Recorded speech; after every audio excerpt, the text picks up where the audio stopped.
Umaga pa lang mga mare, inaantok na ako. Paano ba naman kasi wala pa akong tulog? Nag-duty ako kagabi ng 9 hours sa Nakbaka. 10 to 7 nga yung pasok ko mga mare. Kaya nga after ko mag-work ay nag-aasikaso na agad ako dahil alas 8 nga ng umaga yung pasok nga ng bunso ko. Hindi ko muna siya ginising mga mare. Hinayaan ko muna siya matulog pa ng very light. Tapos bumaba na ako dito, naghilamos, tapos iinitin ko nga tong almusal. Bumili nga ako ng lomi dahil ito nga yung gusto kong almusalin for today's video dahil medyo mainit-init nga are.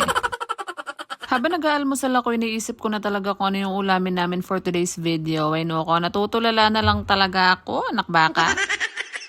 Hirap na hirap nga akong mag-isip ng uulamin mga mare araw-araw. Yun talaga yung pinoproblema ko. Dahil hindi pa nga masyadong gumagana yung brain cells ko mga mare. Umakyat na nga muna ako after kong kumain para gisingin na nga si Bunso dahil papasok na siya at late na siya, nakbaka. Ay mga nanay no, buti kinakaya natin lahat ng gawain sa bahay, pagluluto, paghahatid sa school ng mga bata at pag-iisip ng ulam araw-araw, anak syota. Chares. Pagkahatid ko nga kay Bunso mga mare, umuwi na ako agad para mag-check ng mga email nga na nagpaparefer sa akin. At after ko silang i-upload sa system namin, nagluto na ako agad ng ulam namin for today's video. O diba, ang bilis ng transmission mga mare, nakapagluto na agad ako ng ginataang gulay na may hipon, anak baka. Sabi ko nga sa mga anak ko ay mag-ready na nga at magsandok na ng kanin no. Ito kung ano-anong pinaggagawa nila, nagbubugbugan na naman sila dito, anak syota.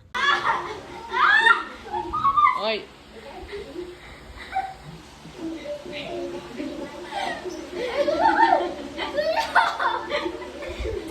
Sige, mag-wrestling kayo. Sige. Diba, ganyan sila yan maglambingan mga mare, nagsasakitan. Pagkatapos nga nila magbanatan mga mare, kumain na nga kami ni Kenji dahil naligo na muna yung panganay ko dahil may pasok sila ng 11 AM. Kaya eto, hanggang dito na lang muna ang aking update sa inyo for today's video. Salamat sa pananood!